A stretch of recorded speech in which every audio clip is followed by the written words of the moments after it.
ফিলিস্তিনকে স্বাধীন রাষ্ট্র হিসেবে স্বীকৃতি দেওয়ার কথা বিবেচনা করছে ফ্রান্স। চলতি বছরের জুনেই পশ্চিমা এই প্রভাবশালী দেশটির স্বীকৃতি পেতে পারে ফিলিস্তিন। বুধবার ফরাসি এক সংবাদ মাধ্যমকে দেওয়া এক সাক্ষাৎকারে এই কথা বলেছেন দেশটির প্রেসিডেন্ট ইমানুয়েল ম্যাক্রো। বার্তা সংস্থাটির প্রতিবেদন অনুযায়ী ফরাসি সম্প্রচার মাধ্যম ফ্রান্স লাইভ টেলিভিশনকে দেওয়া এক সাক্ষাৎকারে ম্যাক্রো বলেছেন, আগামী জুন মাসে ফিলিস্তিনকে স্বাধীন রাষ্ট্র হিসেবে স্বীকৃতি দিতে পারে ফ্রান্স। একই সময় মধ্যপ্রাচ্যের কয়েকটি দেশও ইসরায়েলকে রাষ্ট্র হিসেবে মেনে নেবে বলে আশা প্রকাশ করেছেন তিনি। ফরাসি প্রেসিডেন্ট বলেছেন, ফিলিস্তিনকে স্বীকৃতি দেওয়ার পথে আমাদের অগ্রসর হতে হবে।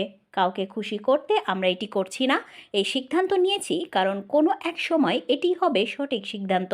এছাড়াও এই পদক্ষেপের আরেকটি কারণ, ফিলিস্তিনের পক্ষে যারা আছেন তারাও হয়তো ইসরায়েলকে পাল্টা স্বীকৃতি দেবেন। সেই সমষ্টিগত প্রক্রিয়ায় অংশ নিতে চান তিনি।